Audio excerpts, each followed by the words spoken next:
It's just your case study question will either come from ethics or corporate governance.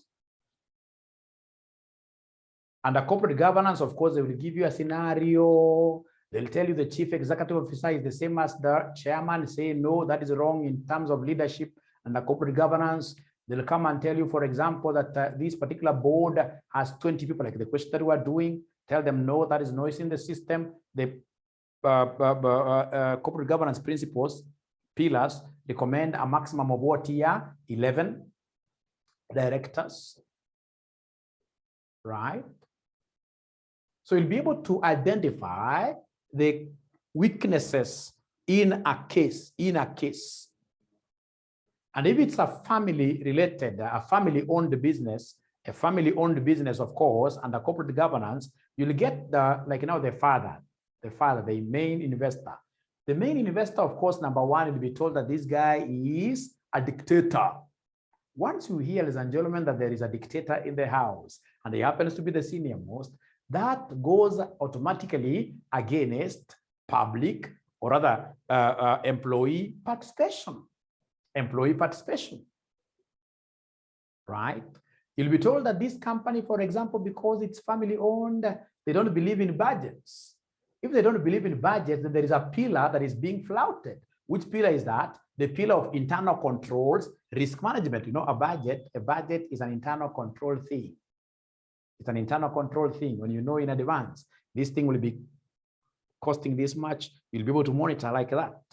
So we should be able to identify those scenarios, those areas with corporate governance challenges within a case question. Very important, very important.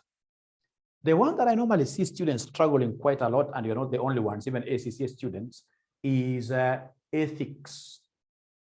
Under ethics, what are we supposed to understand for your exams this semester? I wish I was an examiner. For your exams this semester, ladies and gentlemen, under ethics, for your exams this semester, under ethics, the theory of the things that you are doing, are they correct? Are they right or wrong? Ethics. So we have here what we call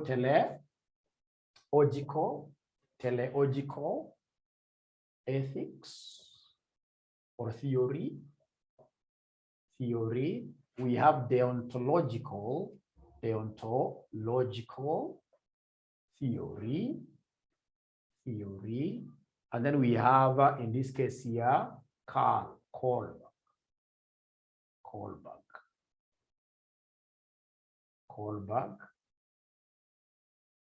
theory.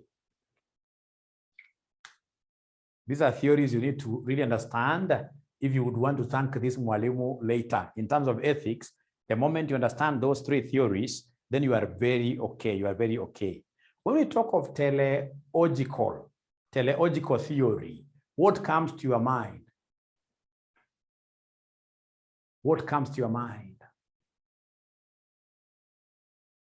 It is the theory of what here? Relativity. The theory of relativity. It is a theory of consequences. It is the theory of outcomes. Deontological, ladies and gentlemen, it's all about absolutism. I'll be able to explain this. Absolutism, absolute theory. Now, ladies and gentlemen, I happen to be having some young kid in the house. This young kid has an issue with her milk teeth. Of course, nowadays as young mothers, like my madam is not that old, still they're in that stage of fearing removing some of those teeth. So we suggested that we take her to a dentist. So that kid this morning looked at me right straight to my eyes and asked me, Daddy, is this thing going to be painful? Is it going to hurt me? So what response do you think should I have given to this young daughter of mine? Of course, you and I know that there is no way that dentist will work on your teeth without any pain.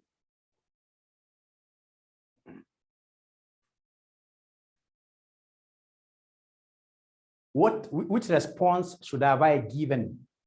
Nathan says a bit. Which response, how should have I responded to this daughter of mine? And remember, if I tell her what PK is telling me, I tell her no. If I tell her no, and then of course she goes to the dentist and she's hurt, the pain becomes too much. In future, she'll never trust me.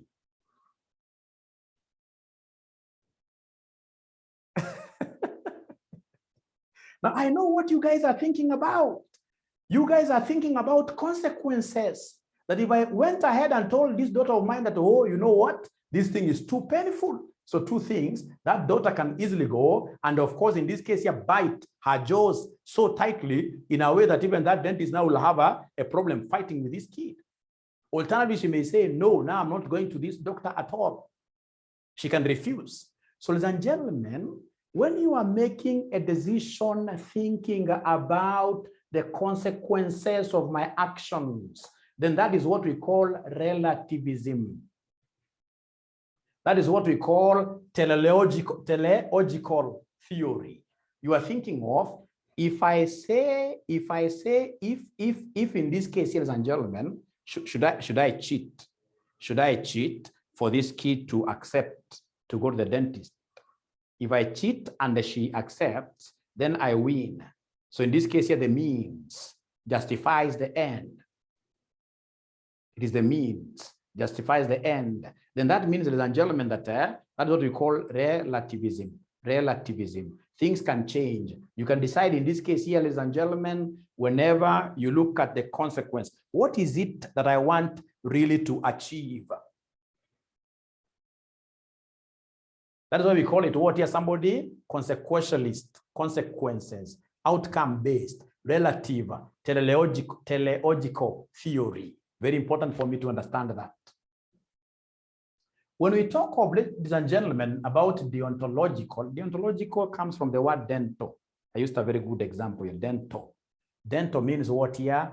Regardless of what that kid will think or what or not, I'm going to say the truth. So in this case here, that is why we call it inconsequentialist. Here, the consequences are not important to me. The consequences are not important to me. Deontological. The consequences are not important to me. It cuts across. Remember, deontological, this is basically rule-based. It's rule-based. It cuts across globally. Right? But for relativism, you'll get at times this thing is accepted here, not accepted here. For example, this thing of abortion. You're saying that abortion in this case here is a crime. If, for example, you're looking at it in the context of Kenya here, of course, this becomes a deontological issue. Somebody cannot come and tell us that, you know, if I carried this baby for 9 months, of course, in this case here, something would have happened, I would have died. Right? For us, in this case here, we look at it in the Catholic way. We can't, in this case here, we don't have that right of removing anyone's life, deontological. But when you get out of Kenya, for example, go to a place like in America, I mean, you don't even need anybody's permission to do it. You just need to wake up one morning, you see your doctor, gyna, unamwambia, now I can see this thing is becoming a bother on me. Natapika asubuhi, nafanya namna hivi. You see, now there, the thing becomes relative. It becomes relative. You're looking at the consequence. What if in this case, this kid stays in this lady? The lady may die. So we look at the means, right? We look at the end of it, the end of it. So I would want, first of all, to ask with my definitions. Of course, I know you guys can even do more research on it, but are you able to, first of all, understand the difference between deontological and teleological? Are you able to understand the difference from how hata ukisikia hapa, hii inaitwa telezi, inateleza yani. It's relative. It's relative. That theory of ethics, ladies and gentlemen, where we look at the outcome. Even if we lie and the outcome is good, then that automatically means teleological theory. Teleological theory. So I would want to know, first of all, with that explanation, are you able to understand really what the difference between the two terms is? I want us to move quite fast, and I would want to get your response.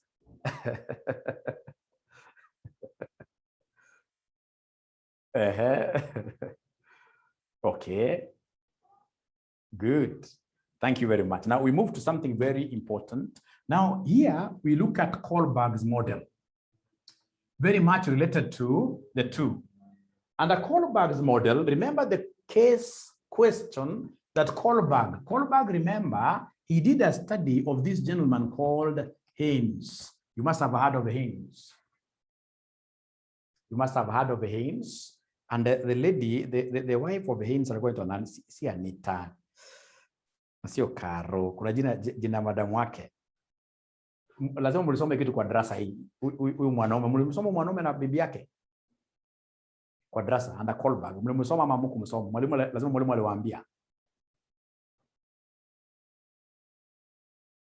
Amuongee haraka. Nataka muongee yes or no. Nataka muongee haraka na tuna move haraka. Na tuna move haraka jameni oye. Na tuna move haraka jameni oye. Mlimsoma huyu Haynes ama mkumsoma? Story ya Haynes. Mwenye bibi yake alikuwa na cancer.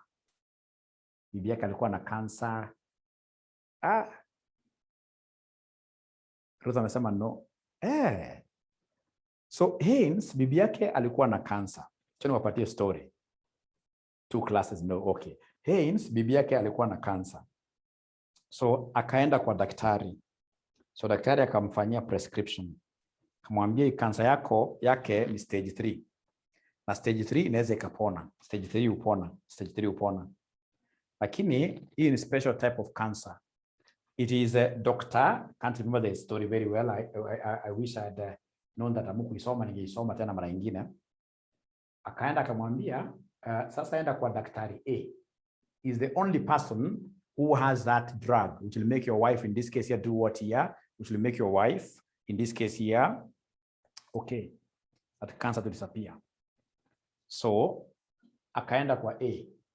A akamweleza kwamba he wants 100,000 pounds because he knew that drug is a rare one. Ni yeye pekee ako nayo. Alafu nakumbuka hii drug ye mwenyewe huyu druggist, huyu chemist, hii dawa ilimcost less than 1,000. Less than 1,000 pounds. Ye mwenyewe akinunua less than 1,000. Lakini anataka auzie huyu jamaa 100,000. And remember huyu jamaa aitwa Haynes. Na Haynes ni poor. Kumbuka 100,000 pounds ni pesa mingi sana. Hii si pesa mchezo. Hii ni pesa mingi sana. So jamaa akajaribu kufanya fundraising, akajaribu kabisa. Ile pesa alipata, he could only afford, alijaribu sana. He could only afford 50%. 50%. So akakimbia kwa A, akaambia mazee nimeng'ang'ana. But nimepata 50,000 pounds. Please give me this drug. After all, the doctor told me that this lady could only survive if he takes this drug in 2 days time. 2 days time. 2 days time. Kwa jamaa akamwambia nothing like that. I can't reduce even by a pound. You're going to bring everything paka hapa. Haynes akapiga hesabu akaona imebaki masaa mangapi? 5 the 24 hours ishe. Ilikuwa around saa 9 usiku. Akasema kwani iko namna gani? Akaenda akavunja ile duka ya huyu, hii chemist yake akavunja na akatoa ile dawa, bibi yake akakunywa dawa, alipokunywa dawa na ukweli daktari alisema aliamuka immediately. Aliamuka immediately. So druggist akajua what happened. Akapeleka ujamaa kotini. Alipompeleka kotini, wewe ni judge. Hebu jaribu kuhukumu hiyo kesi. Kumbuka Haynes hajafanya poa. That's a crime. Stealing is a crime. Hajafanya poa, lakini wewe kama judge hebu muhukumu, ndio nikuexplainia hii maneno namna hiyo. Hebu muhukumu wewe ikiwa judge. Tumeweka ndani miaka 3, utamsamea ama utafunga huyo chemist, the pharmacist.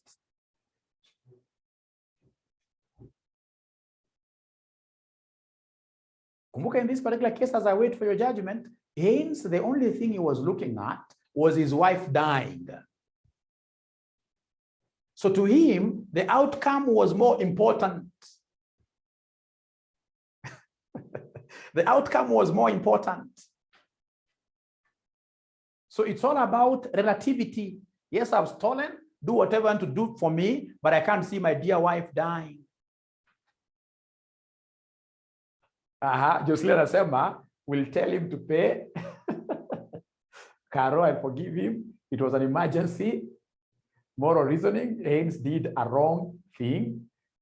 Good. He did a wrong thing, but remember, otherwise, if he never did that, the wife would have done what? The wife would have died. The wife would have died. The wife would have died. Now, I'll tell him to pay the 50. People are reasoning now. Tamwachilia na alipe kama deni. He should just pay 1,000 buying price. Asante sana. Very good. Now, katika kesi ya Haynes, vile anaenda kaiba, right? Which kind of, first of all, ethical theory will you be able to classify his action? Is it under teleological or under deontological? So I can see in this case here, we have relativist. We have relativist in this class.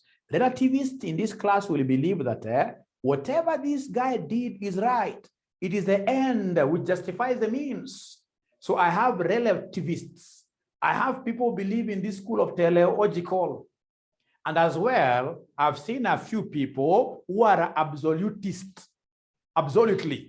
Si tunafunga, tunasema kwamba at the end of the day, huyu mtu ni muizi. Ni muizi, tumufunge. So I'm so happy because I've got the two classes of students here. Some of you are absolutist. Some of you are what here? Are relativist. Relativist, you look at, ladies and gentlemen, you look at the better, what was the final outcome? What was the final outcome? Now, these cases, there are very many. You'll see them even in your case studies, like in ACC, there are so many. You're told here, this guy had a bus carrying 60 people. Jamaa kaenda kwa barabara, akawa haoni, ilikuwa usiku, akawa haoni barabara vizuri. Alipofika tu kwa kona, mna anashtukia, ameona kuna gari stationary lori. Haijasha mata ameshtukia tu. So akipiga, chances are everybody who is in this bus will die. Akiepa kando, hapa kuna wajamaa wawili wa pikipiki. Right? So ukiwa driver, which one do you think will be better? Do you swerve a little bit, unyorosha wawili wa pikipiki, ama in this case here you ram onto this particular vehicle which is stationary? Kumbuka zote mbili ni unethical, right? Afadhali wa pikipiki usave wengi. So unapoenda kotini, inategemea the kind of judge who is seated there. So the kind of judge, of course, the family of these guys will take you to court. Hawa pikipiki. So ule judge atakuwa anasikiza kesi, umetaka ni yako, umesema sasa mimi ningekuongesha watu 60 ama ningeua hawa. Singetaka kuua yote. Na huko nikiangalia on my right, kulikuwa na nini? Kulikuwa na oncoming vehicle. So hakuna jingine epea pande. So the only way was just to go here. Na nilienda niliswerve this side kama nimeshika brake zote. Nimeshika brake zote kuswerve hapa. Right? Lakini nimeua. So ule judge ataangalia atasema yes, killing is wrong, but he did this thing for better good.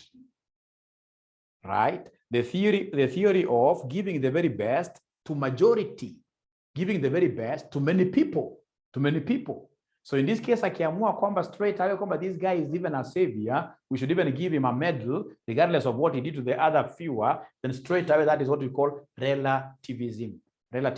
Where you weigh situations and look at what is happening. Ladies and gentlemen, as I go to something different. Leo ukiwa hapo ofisi mahali umekaa, because najua wengine mko kwa ofisi, uone noti ya 1,000 chini. Noti ya 1,000 chini. Utaifanyaje? Na unajua utaangalia kwanza uone hakuna mtu anakuona. right? Usharealize kwamba anakuona. Will you take this thing, hand it over to some senior officer, or utaichukua and put it in your pocket? Utafanyaje?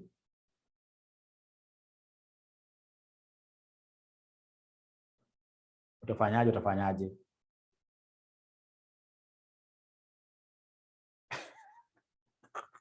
Kweli Karo umesota kweli. Unakajagika mguu kwanza. Haya, asante. Je, kama ingekuwa ni 100, ingekuwa ni 100 bob? Ingekuwa ni 100 bob?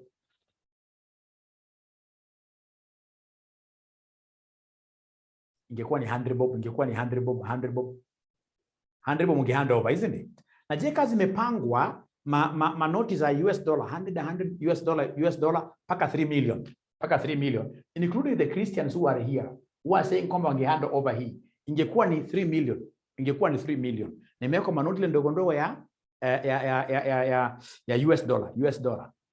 US dollar imewekwa namna hii. Inaweza tosha kwa kibeti yako. Sema tu kweli kabisa.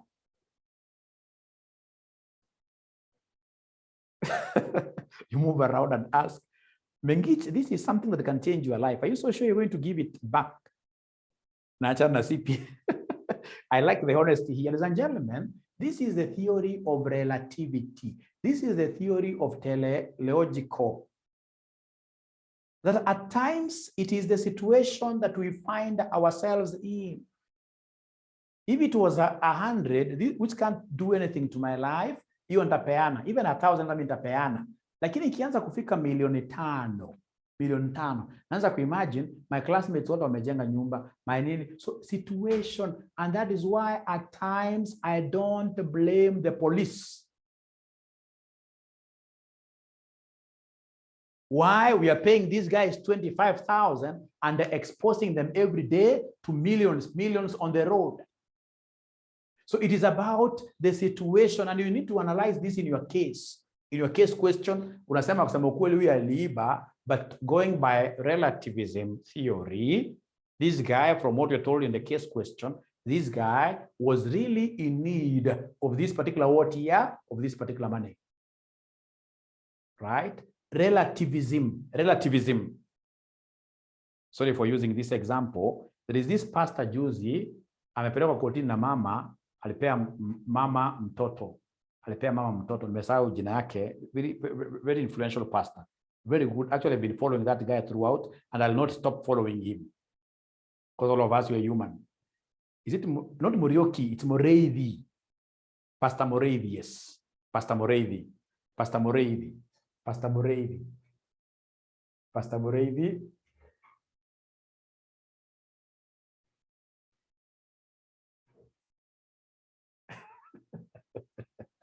You'd go to heaven with the Maris. I once saw someone at around a corporate bank, Kenyatta Avenue, dropping 100,000. I took it and chased him to give him back the money. I hope he gave you something in return to appreciate you. Yeah, Pastor Moreithi. Yeah, Pastor Moreithi. So Pastor Moreithi, ukiambiwa umuhukumu, utamuhukumu namna gani? Of course, I know you are not supposed to be judges. You're not supposed to be judges.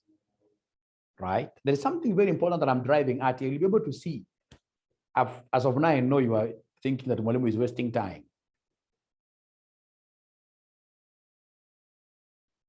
Right? So kama Moreithi, lazima uangalie sana situational. Don't blame him per se. Hivi usichukulie tu hivi.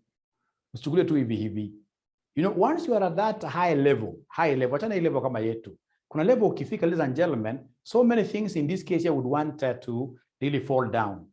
You'll be surprised. Situation, napata mama amekuja kwa ofisi, right? Ameumbwa ni kama Mungu alimuumba saa 6 mchana kama anaona mwangaza yote, right? Amepiga marashi kutoka Israel, right? Unajaribu kumhubiria inakuwa international desire. So once I start looking at the situation, then that automatically means what here? Teleological relativism. Right?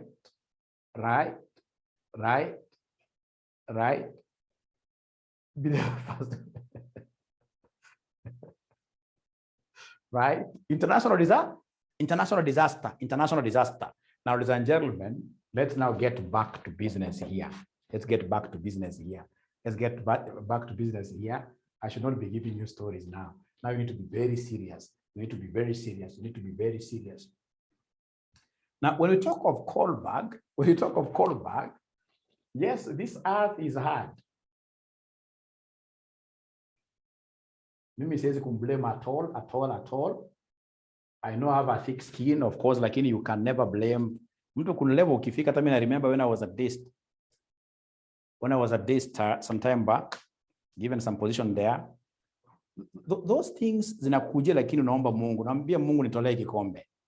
Tolee kikombe mbele yangu. Sasa Mungu akikataa kutolea, we shall overcome. Now, when we talk of these Kohlbergs, is there somebody who is able to remember those 6?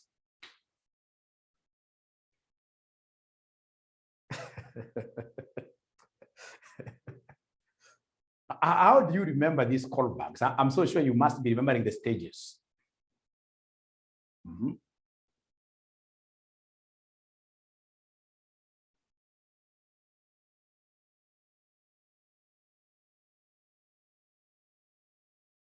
Are you able to remember those things? Pre-conventional.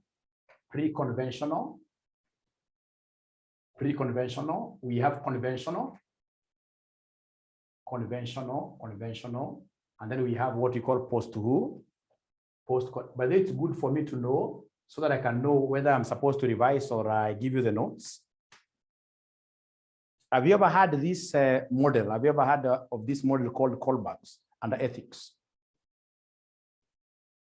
Yes. So I can see Winnie telling me obedience and the punishment, stage 1.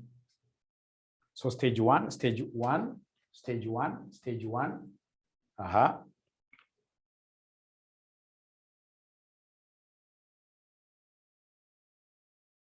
Then I'll need to project my screen. You've never heard of this model at all? I will need to search something. Then here I project very fast. If possible, I send to you. Then you guys must have been studying SG, not SGE.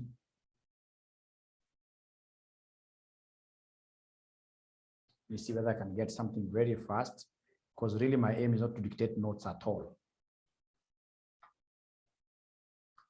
It's called Kohlberg Moral Development Theory.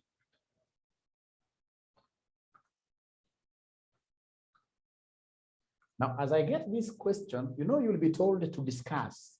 Somebody will give you a case, and then they'll tell you to discuss. Now, when people are told to discuss, unfortunately, people come up with crazy things because they would want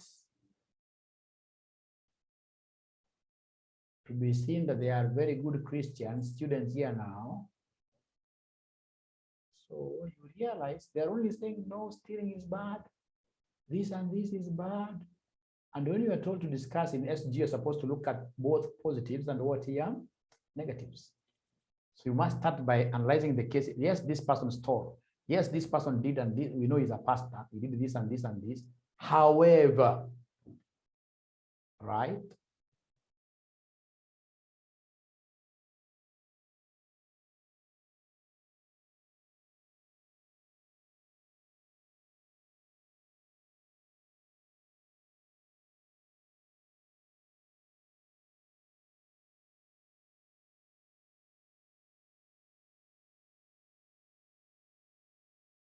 Okay, great.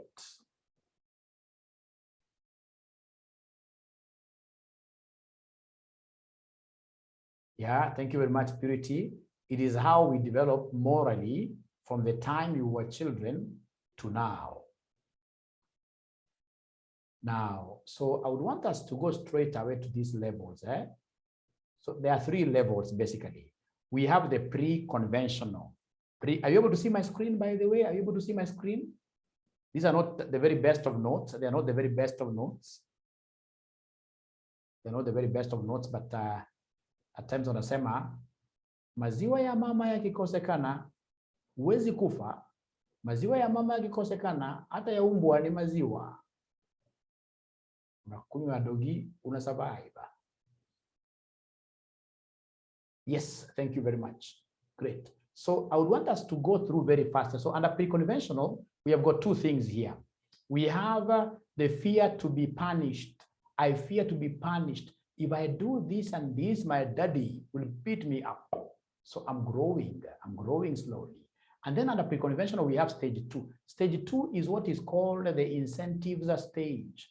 Incentive stage. And the incentive stage, ladies and gentlemen, here, I'll be looking at how will I benefit out of this action? So the moment you put like incentives before me, that if you wake up at 5 a.m. as your daddy, I'll be able to give you this.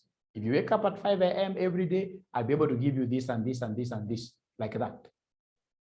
So ladies and gentlemen, if that is the case, that stage will be known as what is stage two, which is all about what here, which is all about how do I benefit? It is the greedy perspective where you always ask about what is it that is in me, or rather what is in me, what is in it for me? What is it in it for me? We are told here expresses the what is in it for me position, in which the right behavior is defined by whatever the individual believes to be in their best interest. Stage two reasoning shows a limited interest in the needs of others. It's quite bad. It's about me, it's about me, it's about me. You're still a child. You're still a child. From there, we go to level two, which is conventional. Throughout the conventional level, a child's sense of morality is tied to personal and societal relationships. Now here, you're no longer thinking about yourself alone. No, children continue to accept the rules of authority figures, but this is now due to their belief that this is necessary to ensure positive relationship and a societal order.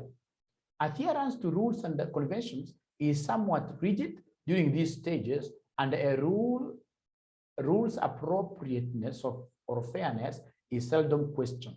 So stage number three under conventional is the concept of I would want to be seen as a good boy or a good girl with others, by others, good boy or good girl. So that will influence my behavior, right? In stage three, children want the approval of others and they act in ways to avoid disapproval. Emphasis is placed on good behavior and people being nice to others. And then we have law and order orientation. In stage four, the child blindly accepts rules and a convention because of their importance in maintaining a functional society. We would want our society to function.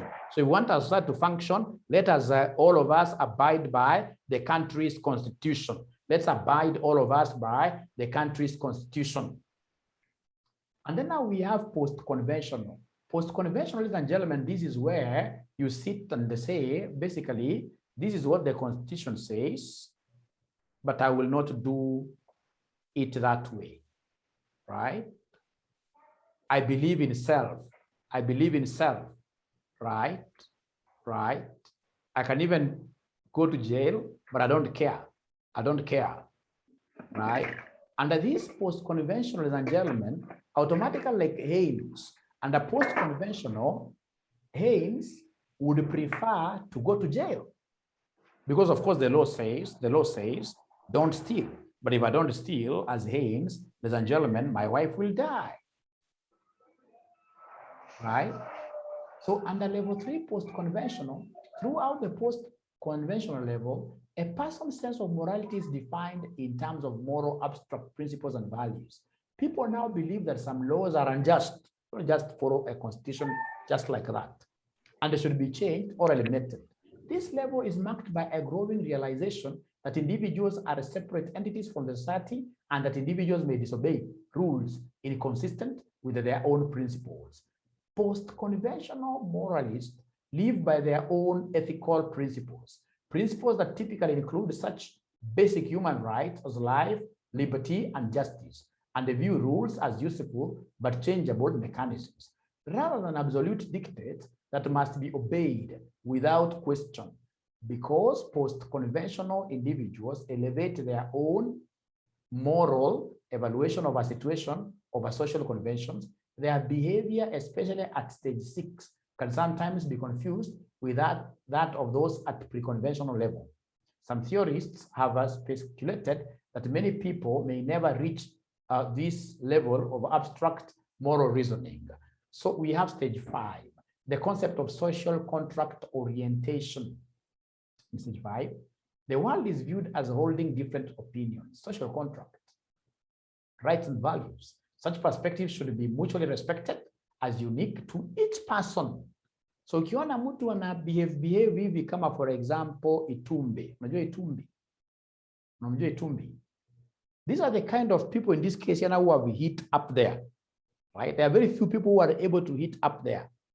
They would want in this case here, right? They don't care whether you are going to jail them, etc. Right? Laws are regarded as social contracts rather than what here rigid edicts. Those that do not promote the general welfare should be changed when necessary to meet the greatest good for the greatest number of people. This is achieved through the majority decisions and inevitable compromise. Democratic government is theoretically based on stage 5 what here reasoning. And then we have now the universality, universal ethical principle orientation. In stage 6, moral reasoning is based on abstract reasoning using universal ethical principles. Generally, the chosen principles are abstract rather than concrete and focuses on ideas such as equality, dignity, respect. Laws are valid only insofar as they are grounded in justice. If they are not grounded in justice, then I'll question them and I'll not follow them. I'll not even follow them. And a commitment to justice carries out with an obligation to disobey unjust laws. People choose the ethical principles they want to follow. And if they violate those principles, they feel guilty. They feel guilty. In this way, the individual acts because it is morally right to do so, and not because he or she wants to avoid punishment. I'm acting this way, right, because I know it is the right thing to be done, not because, ladies and gentlemen, I would want to avoid any punishment. It is in their best interest. It is expected. It is legal, or it is previously agreed upon. Although Kohlberg insisted that stage 6 exists, he found it difficult to identify individuals who consistently operated at that level. I would want us, ladies and gentlemen, to have like a summary where we write those stages ourselves down. I would want the 6 stages, say stage 1, leave alone the level. We start with stage 1. Which stage, stage 1, stage 2, those ones I'll not forget them. And then I'll be able to give you a very nice story. So under stage 1, what do you have there, somebody? In your own language, it doesn't have to be in the language that we have in this paper. I find that language to be a bit technical. In your own language, stage 1 is about obedience. Obedience because I want to avoid punishment. Fear to be punished, yes. Fear for punishment here, right? So obey because to avoid, because of what here, avoid, in this case here, punishment. So because of that fear, then morally you will start, ladies and gentlemen, having your morals being developed. I like that. That's number 1. Stage 2, very good. Stage 2, ladies and gentlemen, is my reward. What this student has called what here? Self-interest. Atiwe toto, fanya vizuri nitakupatia sweet. Atang'ang'ana na akipata, haista kushana wengine ni wachoyo, but in the process, kuna some morals that have been developed there. Remember, ladies and gentlemen, for this one, it is what here, the concept of the donkey, that there are 2 ways you can make a donkey move forward. In this world, there are no 3 ways. Only 2 ways that you can make a donkey move forward. Either you hit it with a stick from behind, or you go in front of it with a carrot. You dangle a carrot before it. And don't try that because donkeys love carrots. Don't try that at home. You may think it will only take the carrot from your hand, and then it ends up taking even your hand. It's very powerful, right? So carrot, stick, donkey principle is very important at what we call the pre-conventional level. Mtoto akijua dadi kiboko. Ukifanya vizuri kuna carrot, kuna kasweet. Atafurahi sana. Haya, tuende katika conventional. Conventional. What do we have under conventional? Stage 3.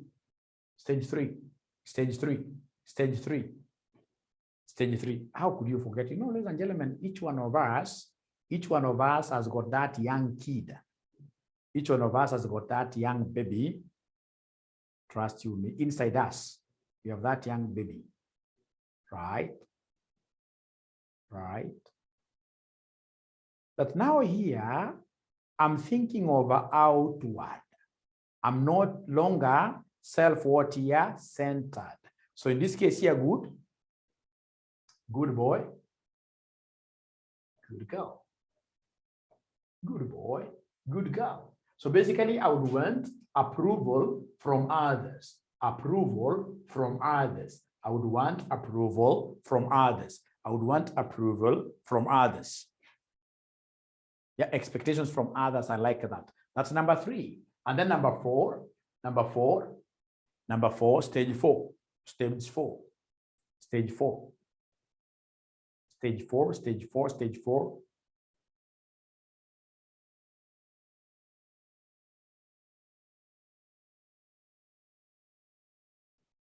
Stage 4. Stage 4. Law and order. Thank you very much. Law and order.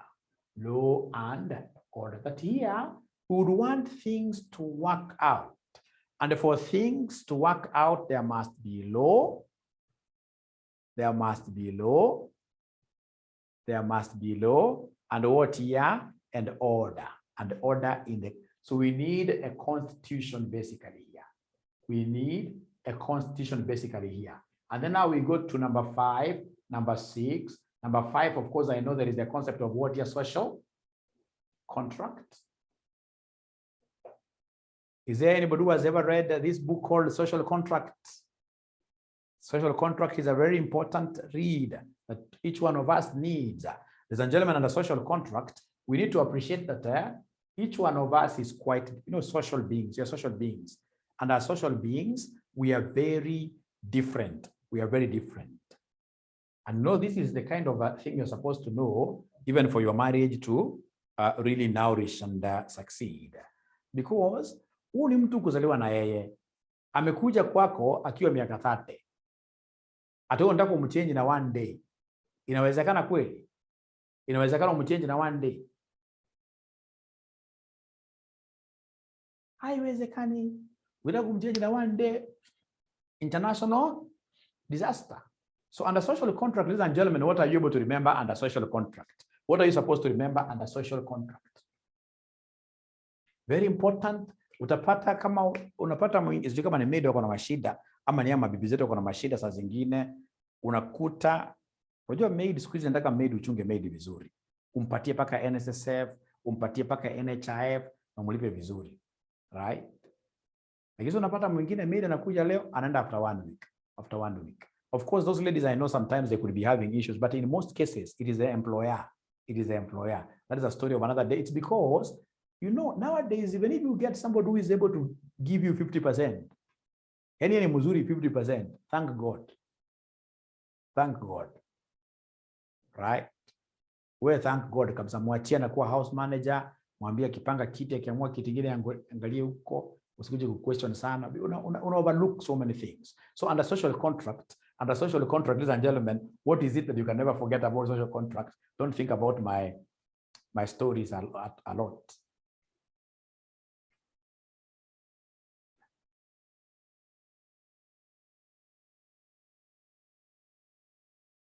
Respect autonomy of other people. I like that.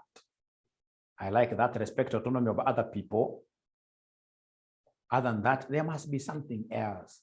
Under social contract, there must be something else. Under social contract, there must be something else.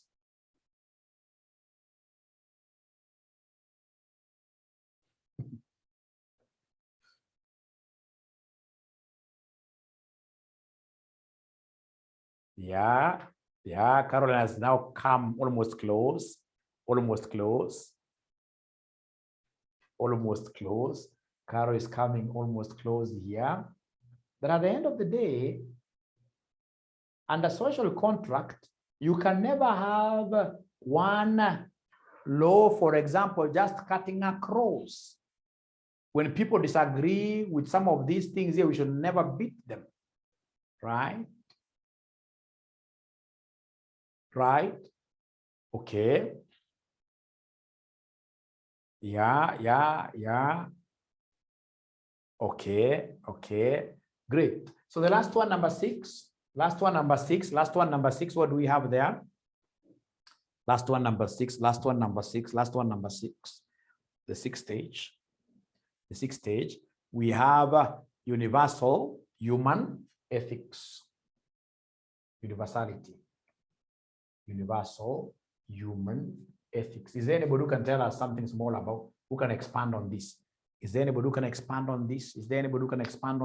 Expound on it a little bit before I tell you what we will do next, before I give you the next story. You know, I think if I was not an accountant today, I would be a very good storyteller. And if I was to be a very good storyteller, I would be very successful, like people like Churchill, isn't it?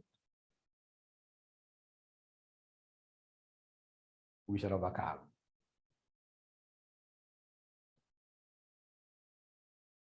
Yeah, like what Win is telling us there, questioning the validity of law, etc.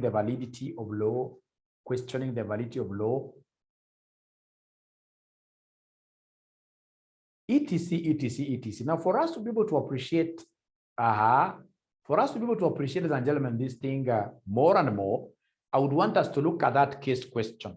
There's a case question that I told you, which has got Kohlbergs. Is there somebody who has been able to identify that question from your past paper? Anybody who has been able to identify that question from your past paper? From your past papers? Is there anybody who has been able to identify that question from your past paper? Anybody who has been able to identify that question from your past paper? You're gonna Kohlberg. Sijui ni Miriam ni nani? You're gonna Kohlberg.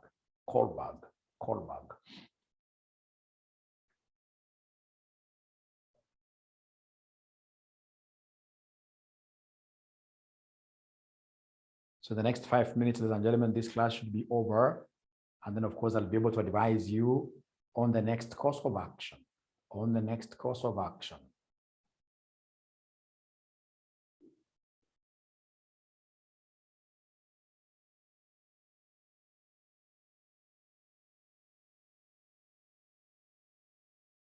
Kuna question ambayo ilikuwa na accountant. An accountant, they'll tell you, this accountant, for example, is being told to engage in creative accounting by their peers. This accountant is being told that if he is able to generate financial statements that portray this by the company, the directors will give her, say, 3 million Kenya shillings.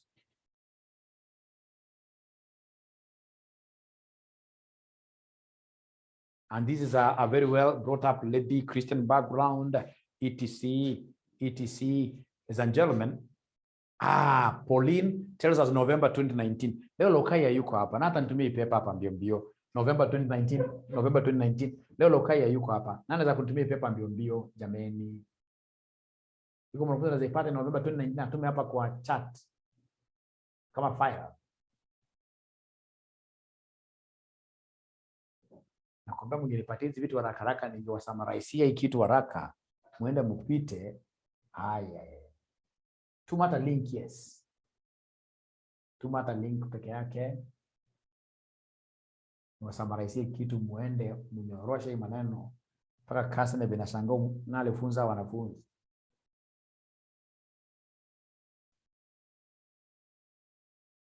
Kwa mwanafunzi wetu Faith amesema mwalimu kama ungetufunza hii SG tulikuwa tumeiva sana. Hakuna. Your teachers are much better than myself. It's only that I really know how to bring some of these things out using stories. And of course, all of us can't be storytellers.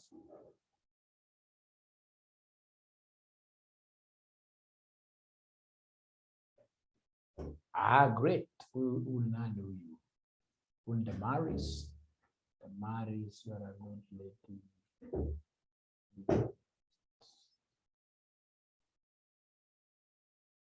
Ai, inaenda wapi? Enda ku launch meeting tena.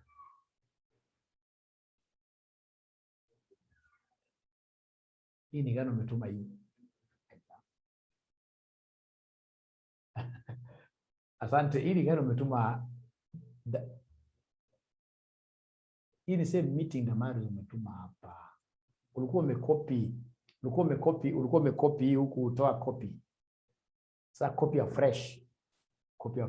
Sababu nimeguza hiyo link ikanileta hapa.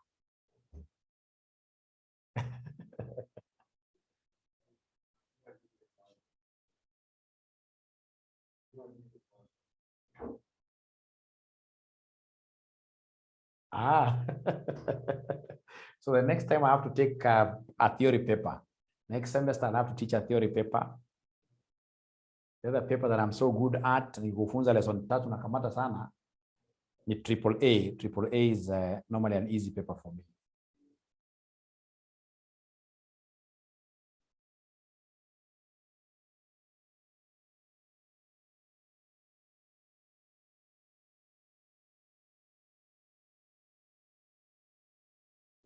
So you're trying to analyze this even before we really look at the case itself.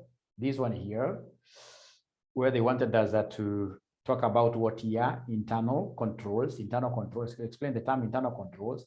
And we are saying that internal controls, from what my students have been able to give me, from the answers that the students have been able to give me, most of them have told me the internal controls are policies and procedures that are kept by the firm, to ensure at the end of the day that this firm is directed and controlled effectively, optimally, to ensure that these firms' objectives at the end of the day will be met. At the end of the day, they will be met. So it's all about ensuring that our company is run in an orderly way, So when you talk of internal controls, you guys are very right. And then you come and remember very fast. My example here, in terms of auditing, this is normally what I do. In terms of auditing, I normally tell them that these are the mechanisms which we put on top of a company, just like an umbrella, to ensure that our company is not rained on. Not your usual normal rain. I know you guys are accountants, you know when I talk of rain, bad rain, people come in to infiltrate our books of accounts so that they can manipulate them, so that they can get to steal from the company, right? So we are saying that these are those procedures you put in place, the policies you put in place, and then ensure that they are adhered to, so that at the end of the day, the objectives of the company, which is profit maximization, making all stakeholders happy, are met. And then remember, that can only happen if we are able to have internal controls that meet their 5 objectives. Remember, the objectives of internal controls are what we call the stop.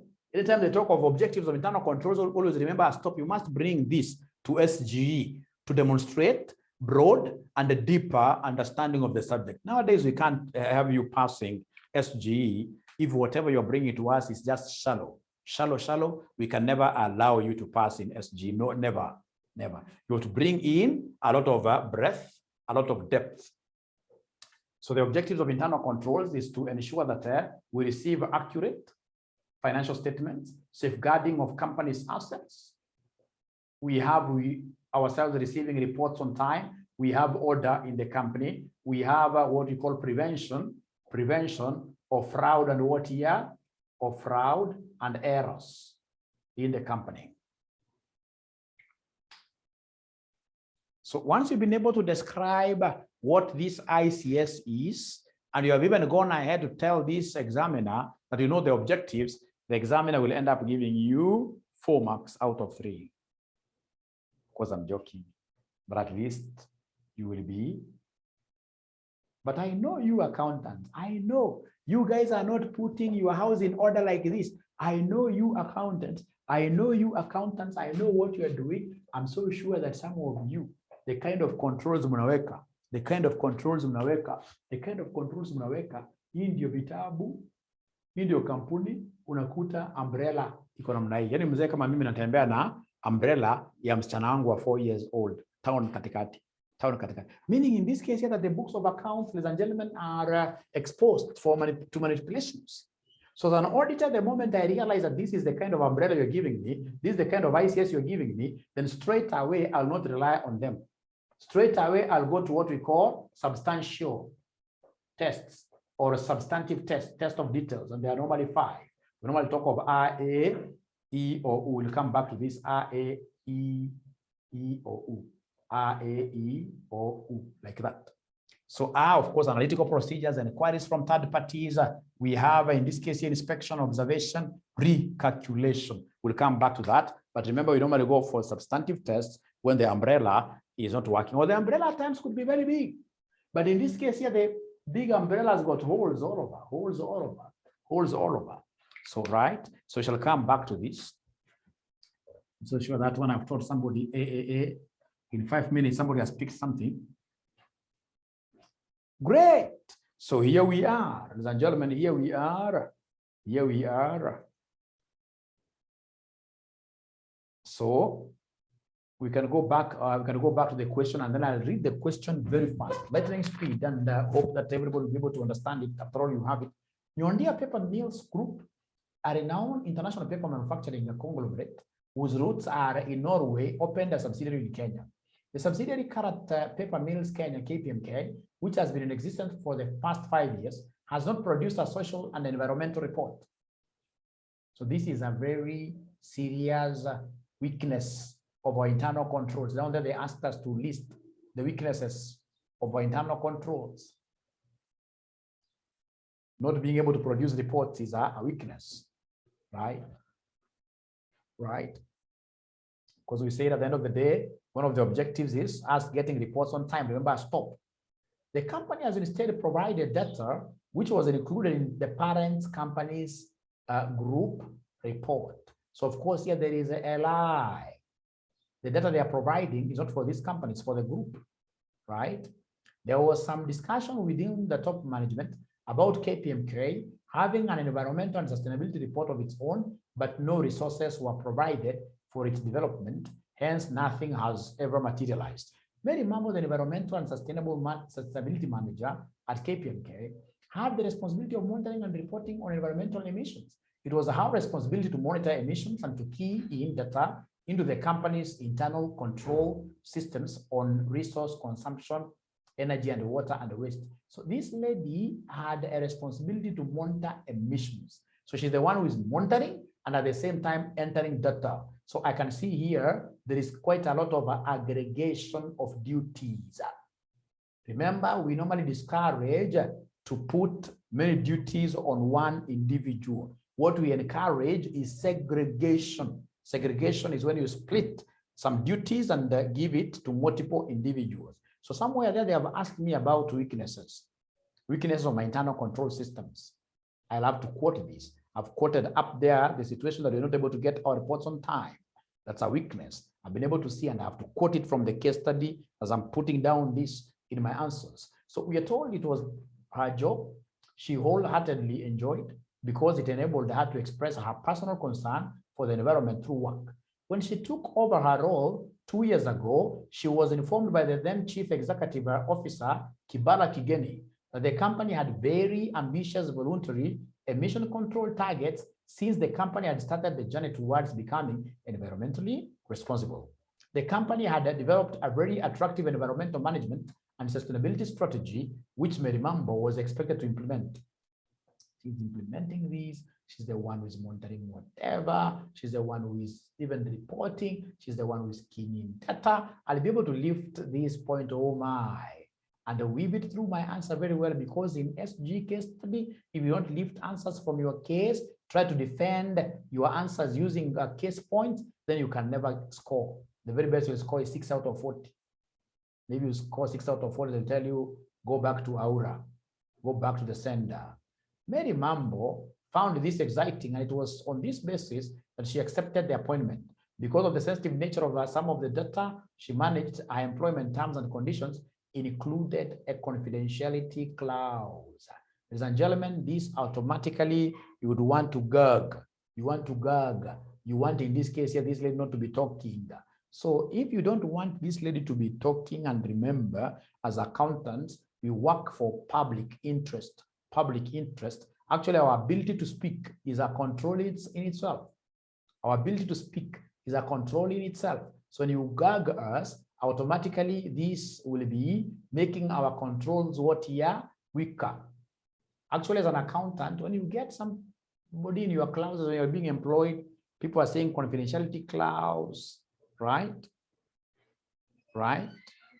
If there are so many in this case here, you need to be questioning those things, because at the end of the day, they'll come haunting you. Like now they are haunting this young man from Masai Mara Haste. The Masai Mara Haste young man is in court right now, where those directors are saying, number one, this guy never followed the right channels in whistleblowing. And then, of course, he had also signed what we call the non-disclosure clauses, non-disclosure clauses. So there are things once you sign, of course, at the end of the day, the young man will win that court battle, but also, you know, case is a case. It's two-way. It's a two-edged sword, right? The confidentiality clause required her to never publicly disclose environmental targets or the company's performance against them. When investment in a new manufacturing equipment was delayed because of decreasing profits, Mary Mambo was informed that emission targets would be temporarily increased. This was because the aging equipment would not be able to maintain the low level of emissions. Dismayed by this change, she complained to the CEO. The CEO informed her that the company was facing constraints, and as a result, the higher emissions would continue until the company could afford its new factory equipment. This could take several years. After a lot of soul searching, she decided that the effective way to deal with this change was to publicize it through the local newspapers and to the nearby residents association. The two parties had been long-standing critics of the factory's negative impact on the environment. The public reacted angrily to this disclosure, as the company was already considered a pollutant. When the board of directors of the company discovered her actions, she was dismissed for breach of her terms and the conditions of service, including publicly disclosing confidential information. At a recent international meeting of business leaders, KPMK was represented by Maneno Baya, the new CEO. A debate arose between KPMK CEO and other business leaders in the forum. The argument centered on Maneno Baya's perception about the futility of regulating corporate governance because of differences in the national cultures. He drew particular attention to the Organization for Economic Cooperation and Development. We spoke about this in our first lesson quite a lot. And the International Corporate Governance Network, ICGN codes, citing that they were silly attempts to harmonize practice. He added that according to him, in other countries, for example, there were family reasons for vesting the chairman's and the CEO roles to the same person. In other countries, the separation of these roles seemed to work. Alejandra Alia, a delegate from Cuba, held that the roles of CEO and chairman should always be separate because of accountability to shareholders. One delegate from Bermuda, Isabella Elliott, was of the opinion that the right approach was to always allow each country to set up its own corporate governance provisions. She argued that it was suitable for some countries to produce and abide by their own very structured corporate governance provisions. But in some other countries, the local culture was to allow local interpretation of the rules. She added that some cultures valued highly structured governance systems, while others did not care as much. With reference to Kohlberg's stages of moral development, with reference, so the very first thing that I will do even before I start answering number one is to write all those 6 stages down very fast without you trying to cheat anybody, without you looking at the self-interest, without you looking at the bigger common good. I would want you to basically write those 6 stages in Zoom here. Please hide your answers. Don't even look at my board. Don't even look at my board, even if you don't get it right. So be yourself. Write those 6 stages here as a way of cementing this in our memories. Because you know SG is something you'll apply even beyond your CPA. Hi, it has given me a good contract, yes. Good contracts. Like I remember I did something for, I don't need to mention my clients when I'm recording.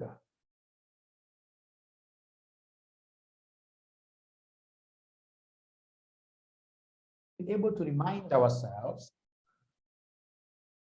has been able to remind us the six stages of Kohlberg: obedience under punishment. Number 2, reward. Number 3, self-interest. Pauline, self-interest and reward are the same. Pauline, I really appreciate you tried. You tried. PK says stage 1, obedience stage. 2, self-interest stage. 3, conformity stage. 4, law and order. Here, I want to believe conformity stage. You want to conform to the society. So you want to be good boy, good girl. Law and order. 5, social contract stage. 6, universal human ethics. Thank you very much. Thank you very much. I think now you guys can look at your notes. You can look at your notes. You can look at your notes. Now look at this. Now from your understanding, of course we know, thank you very much, Memuna. Of course, you know, at the end of the day, ladies and gentlemen, that the first two belongs to who? Pre-conventional. When you were a kid, very stupid there, and your parents wanted that to really influence your behavior, right? So self-interest, law and order. So self-interest, no. I think this is the old one. So anyway, we know the pre-conventional, we know the conventional, we know the post-conventional. Now, from your understanding, now I'll come and write, after I've written these stages, and of course, written them in form of what here, written them in form of the headings: pre-conventional, conventional, post-conventional. I'll come and now say there, number 1, I'm answering the question. I'm answering this question. I'll come and say, in the context of this case, Mary Mambo is in level 2. Is in level 2 of Kohlberg's model. Is there anybody who is able to agree with me that Mary Mambo is in level 2? She's not in level 1.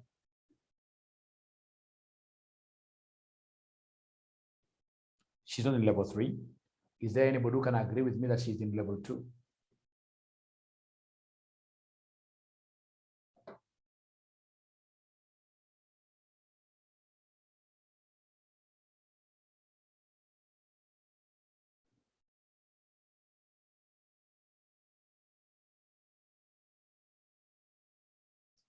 I like somebody who can disagree with me like that. So the lady says here, the lady says, you'll forgive me, but I think, you know, there's Nathan and there is Nathan. Nathan is a lady, right? Nathan is a lady. True or false? Unless you misspelled. Very good. Why do you think Nathan, this great lady, who was a name that my mother is also known with, Mary, right? What do you think, or rather, what makes you think that she's in level 3?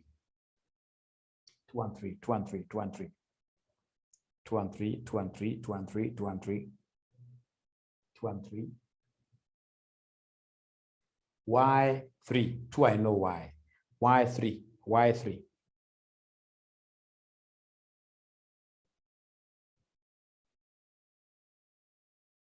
So why 3?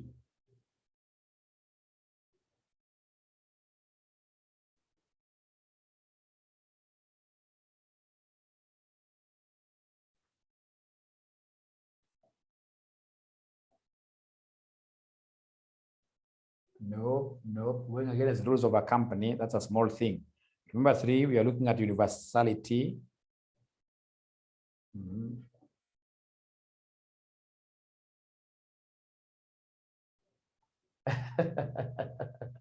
It's level 2 because she did the job wholeheartedly. Ladies and gentlemen, it is level 2 simply because, number one, this lady must be a professional. She must be a professional. And the professionals, of course, just like accountants, any profession is normally guided by rules and what here conditions. They are normally entrenched in their act. So should she misbehave, ladies and gentlemen, here, she'll be going against the law and the order given by her professional body. Given by her professional body. So the first thing there, I'm able to pick very fast. At those senior positions, trust you me, those are professionals. And if they are professionals, they must be subscribing to some professional institutions like ISPAC, etc., etc. Right? So basically, she's at a level where she would want to see order prevailing in the society, in the society. And also, ladies and gentlemen, if you are keen enough, and I'll be able to defend this in the context of the case, this lady played good girl somewhere. Is there anybody who is able to see the lady playing some good girl, where you think beyond self, you think beyond your company, you think in this case about the surrounding environment? Is there anybody who is able to see a good girl thing here? Is there anybody who is able to see a good girl thing here, really?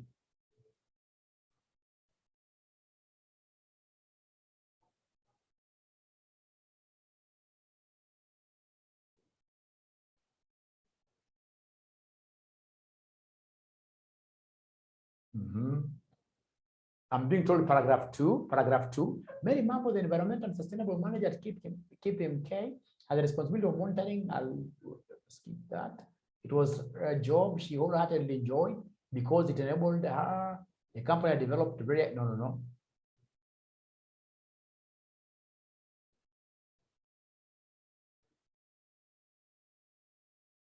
After a lot of soul searching, she decided that the effective way to deal with this change was to publicize it through the local newspapers and to the nearby residents association, right? So basically, she is being good. Whenever you're good, just like we are told in CPA, we serve what we call public interest. We serve public interest, not the company, only company which you are employed to work for, right? Right.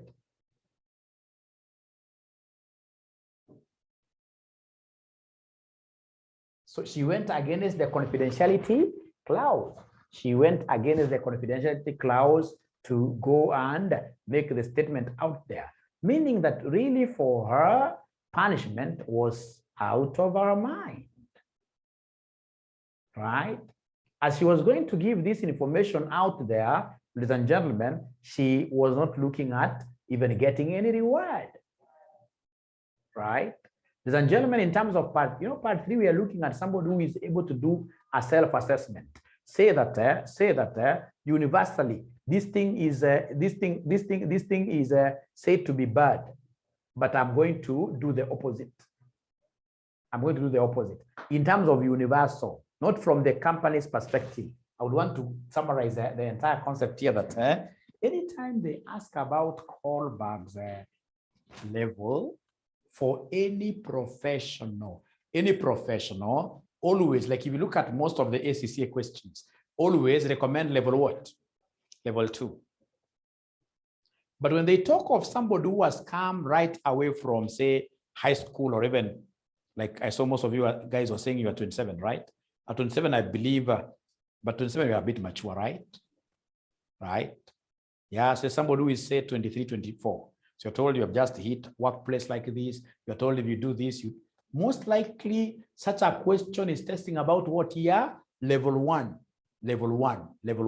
But now listen to me very well.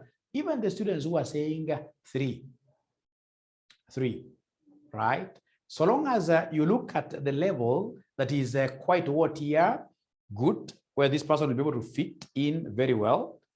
Then later on, after you've discussed that level, later on, maybe the last paragraph down, Kabisa, you can come and tell us that even level 3, I mean, can absorb her very well because of this independent reasoning, etc. But the major thing here, whether you accept it or not, level 2 is where she vividly belongs. Level 2 is where she vividly belongs. So, ladies and gentlemen, have done this case question in form of a video, the whole of it, instead of belaboring again, repeating the same concepts. I've been able to do the best that I could to ensure that you understand ethics. That's what I wanted you to do today. You understand ethics. So if they bring an ethics case question, I'm so sure with whatever I've given you, you will easily be able to write a few things here and there. Is that okay? I just provide a video of this after the class, and then you allow me to move something different because I can see it's almost 1 and I have an appointment. I have an appointment. Great. Thank you very much. Thank you very much. Thank you very much. Now, ladies and gentlemen, please, as you get into this exam, don't go to this exam without knowing these forefathers of ours, the forefathers of management. The forefathers of management, they were 3. Remember, the forefathers of management were 3. Who and who and who? The forefathers of management were 3. F. Taylor is one of them. Max Weber, yes. And Henry Fayol.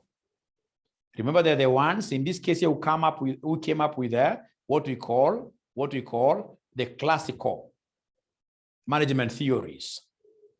Within that, Max Weber was able to come up with not Max Weber, but Fayol, the administrative management theories, right? And their theories, if you go through them quite keenly, you'll be surprised that their theories revolve, around one thing. There are things you can cram very fast. Like now when we talk of, for example, if it's Fayol. When you talk of Fayol, remember Fayol gave us 5 functions, and then he gave us 14 principles of management. So 14 principles of management, already I've taught you this severally, Dad. You see USSR?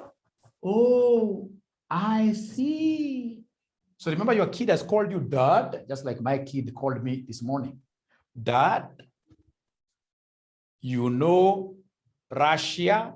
Dad, you see USSR. So question mark, even if I'm a lady, I have to put now this answer in a diphthong base. You say, oh, I see. 1, 2, 3, 4, 5, 6, 7, 8, 9, 10, 11, 12, 13, 14. Those are the 14 principles.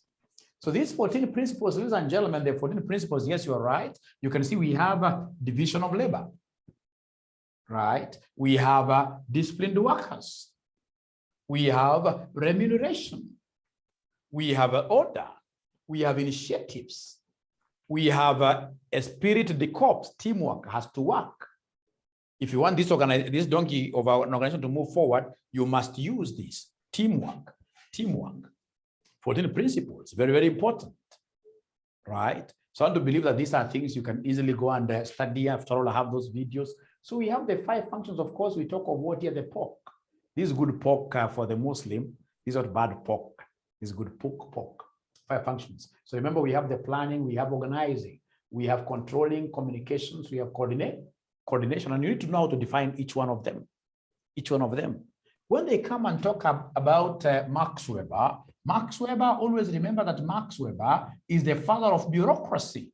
This is the father of bureaucracy. He told us that if you want these organizations to be there in the long term, if you want longevity to be there, if you want the going concern of these companies here never to be in doubt, abide by rules and regulations, and always go for what he called impersonal relationships at the workplace. Impersonal relationships at the workplace. So, for instance, ladies and gentlemen, some of you, of course, when I become a minister, and very soon, when I become a minister, I'm so sure one day I'll call, maybe say, Dennis Manani, I call you. Tell you now I'm the president. As a joke, I can't want to, of course, go that high. Cabinet minister, governor, central bank, that is where I belong, right? So, but assuming I was the president, I call you, Esther Chebet, come here. I'm giving you this and this position. So you see later on, although I can't think that way, if Satan comes and starts resting inside me, so I call you Esther after say 1 year. I know you are in this parastatal that is doing a lot of work in terms of infrastructure. I want you to, today in the afternoon, I want 100 million. 100 million. Aki uoye, nikisema kwa Chebet, utaninyima 100 million. Mwanzo ulikuwa mwanafunzi wangu, tena nimekupatia nini? Nimekupatia kazi ya minister, cabinet secretary. Utaninyima Chebet? Chebet, utaninyima kweli ama utanipatia? Chebet, utaninyima ama utanipatia? Hiyo pesa 100 million. Chebet, na ngoja nijibu. Utaninyima ama utanipatia hiyo pesa? Utaninyima ama utanipatia hiyo pesa? Aki Chebet aongei. Mimi simuoni Chebet akiongea. Na niye nimemuuliza. Aki utazanyima mwalimu wako mzuri pesa kusema ukweli. Kumbuka sana niita mwalimu president. Mwalimu president. Mwalimu president. Mwalimu president. Mwalimu president. Hiyo mambo itimie siku moja. Mwalimu president. Esther amesema mwalimu, I can't give you that money. Why? Because that is what Max Weber tells us. Any personal relationship that we have, our personal friendships should remain out there. This is an organization which is independent of the directors, which is independent of our positions out there. It doesn't even know whether I'm the one who brought you into this company, right? Why would you want the company's money to exchange hands that easily without this being followed? So tell me, my mwalimu, I love you so much, and thank you very much that you gave me this particular position. But according to Max Weber, who is the father of bureaucracy, I'll ask that kindly, I'll ask that you follow the rules and regulations. If you want me to make the payment as an accountant, kindly give me LPO. Let us start that work from the procurement. How was this thing delivered, etc. So Max Weber akasema, tukifuata hii maneno namna hiyo, then this organization zitakuwa na shida. Shida na kujanga wakati ambapo tunaweka personal relationships. Ukiangalia hata for example like kanisa. Kumbuka Max Weber alifanya research ya Catholic Church. Akasema Catholic Church was among the very first churches that were there, and is going to be among the very last churches left standing when Jesus Christ will come. Watu wakamuuliza kwa nini, akasema it's not because wana worship a different God. No, they have of course so many issues. Like now we have fathers we know who are also even marrying nowadays. They have their own issues, but to a bigger scale, to a bigger extent, these guys follow their rules and regulations to the par. Trust you me today, uweze na kanisa Catholic kusema wanataka kutolewa hata kama ni priest, ati please nitolee sadaka, ati nikule. Ile utakuwa unakula ni ile watu wanakuja wakisema matoleo ile ya mamandizi. Hiyo ni yako. Hiyo ni yako. Lakini pesa ya kanisa ni kanisa. Wewe unapata mshahara kama mwingine, ama for example hao watu waumini hamwe kupatia pesa yake akwambie ni yako, nimepatia pesa. Lakini imeenda kwa kanisa ni hivyo. So Catholic, they have a lot of order. I was also told that even in the mosque it's like that. Also SDS, they have a lot of order. So nakuta kanisa kama mimi ni Pentecost is also very good. Lakini unapata saa shida ni hiyo lack of what here rules and what here regulations. Churches that don't have rules and regulations, hata wana katiba most of them. Unajua Catholic Church, mimi nimeenda Catholic Church mara namna hii. Hata kama wanafanya for example whichever service, Catholic Church huwezi ukaamuka ukaimba tu chorus at from nowhere. Lakini kanisa zingine zetu hizo unaamuka wakati wa gani, unasikia wameanza kuimba chorus huko, which is very good. Mwingine ameshikwa na ile spirit ya tongues. Yeah. So it's not bad, but at the end of the day, ladies and gentlemen, it is about what order. So I was coming to this kanisas of Pentecost. Unapata ingine ni ya mama na bwana yake. Very good initiative. Lakini unapata siku moja mama anapigia mzee, anaambia mzee, you know what baby, I would want you to give me 20 million because I want to buy this car. Do you think that pastor atakataa kupatia bibi yake 20 million? Haizi akamkataza. And that is why unapata hizi makanisa kubwa zetu za Pentecost, they are not able to do anything for social responsibility out there, regardless of the fact that these guys are handling a lot of what here? Cash. If they were to put even 20% of that cash into charity, they'll do wonderful things. Again, because of the personal relationships. So there is no problem. Put in your madam there, even your first son there as the cashier. But at the end of the day, ensure that when it comes to business, it's business. That's what Max Weber told us. Damaris says, even us on New Apostolic Church, we have rules and regulations. I believe so. I believe so. Ili fika nasema aki mwalimu we shall overcome. That's Max Weber. Max Weber. Max Weber. Na Max Weber pia kuna other principles. Uzuri hizo principles nimekuwekea kwa hizo video, tafadhali utasikiza. So mimi nataka nikupatie tu uondo juu ndio niweze kwenda kwa appointment. It's not good to go to a place where you had planned earlier late. It's bad practice. Bad practice. Yetu jeshi la wokovu pia iko nayo. Yeah, I know jeshi la wokovu, they are very organized. Very organized church. It's American based, I think. Headquartered, I mean. Very organized, yes. I know they are very organized. Wanavaa white kama jeshi kabisa. Very organized, yes. That one I believe. Lakini kuna siku walikuwa wanapigana. Ni hao walikuwa wanapigana ama ni ile nyingine? Kuna nyingine walikuwa wanapigana sana. Haya, tuache maneno. Tuende kwa Mayo. Elton Mayo is my most favorite. This is what I normally use at my workplace. Elton Mayo. Elton Mayo. Elton Mayo. So Elton Mayo alikuja akaongea kuhusu empathy. Akaongea kuhusu empathy, akasema sasa oye, unajua tukienda watu wawili namna hii, tupate maskini ameweka kikombe huko anaomba kitu namna hii, anaomba kitu namna hii, anaomba kitu namna hii. Kama Muslims are very good at this. Nimeona maskini wengi siku ya Friday wanaenda kwa msikiti sana. Because Muslims wengi wanajua mambo ya zaka, wanajua empathy, putting themselves in the shoes of who this man who is in problems, wanaelewa sana, right? Lakini wengine hapa sisi mwaka nenda mwaka rudi, hata ile mapeni imebaki jameni. Unaangalia ni mama kwanza kwa mtoto kwa mgongo, unaangalia una sympathize. You know there is a difference between sympathizing and empathizing. Sympathy unasema aki woye, lakini you go your way, right? You go your way without helping. Empathy, ladies and gentlemen, in this case here, you look at this person and you ask yourself, what if I was the one in that person's shoes? You end up in this case here helping. That you see user, oh, I see. You mean this?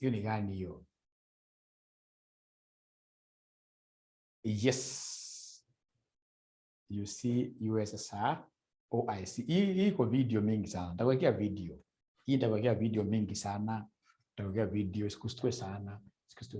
So in terms of Elton Mayo empathy, what this guy did, remember he took some ladies, about 40 of them, put them in some room. It was in America. It's called the Hawthorne's experiment.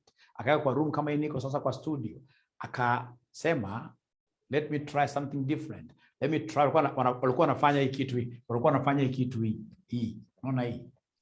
I don't know how you pronounce it, but it's supposed to be sewing. So they were sewing. Tarana mna hii. Akasema wacha ongeza light. Alipoongeza light, ladies and gentlemen, what happened? The productivity of the ladies went up.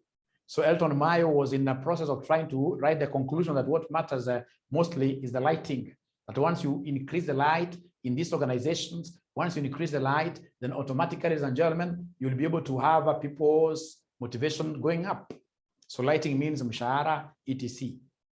Kidogo kabla akiendelea kuandika, maliza kuandika, ile light ikapotea mara moja. Ilipopotea mara moja, ikapotea poop, total darkness. And in America, you know, those guys are in a bad country. Kenya is a very good country.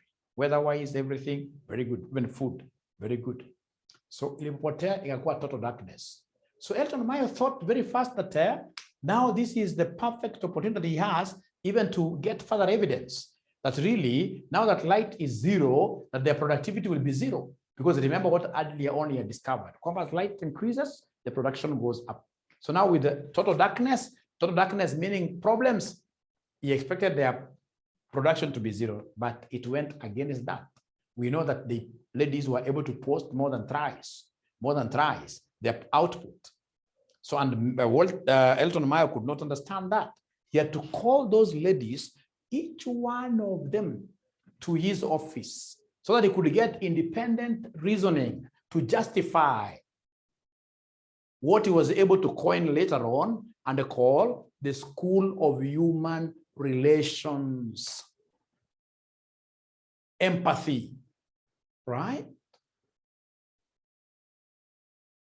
So those ladies told this man that during our dark moments, we were happy because you came and started working with us. So you were able to put yourself in our shoes. You empathized with us. Right? And because of that, there is no way we could, let you down. I remember this model very well, like when Titus Naikuni went at first to Kenya Airways. The productivity of Kenya Airways, in this case here, went up immediately the first 2 years.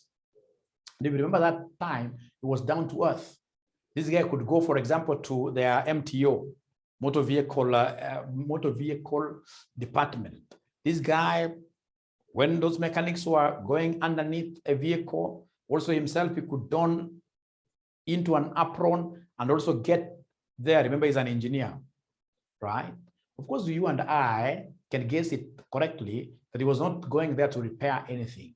He simply wanted those employees to see that he is a person who is so much hardworking, who is also able to put himself to the conditions that he's asking the other guys to do what you to get in, right?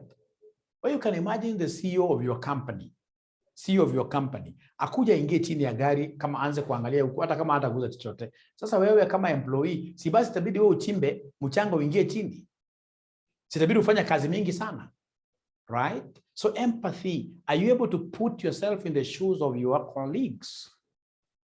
Empathy, mama amepata mtoto juzi, akona 5 months kid, amekuja kazi amechelewa, ni mwanaume ujui mambo ya uzazi, lakini unafaa kujua uje kwa shoes zake.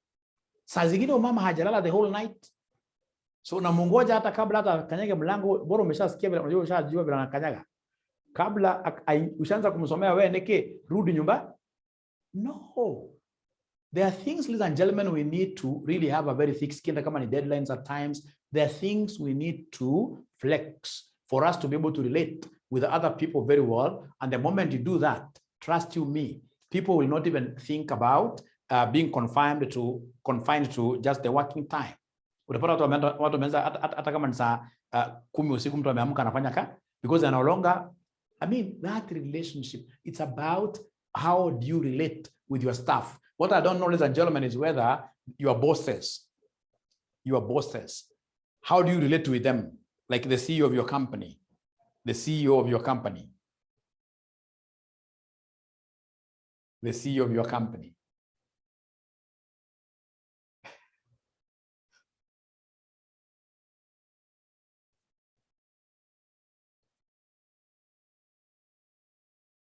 Great,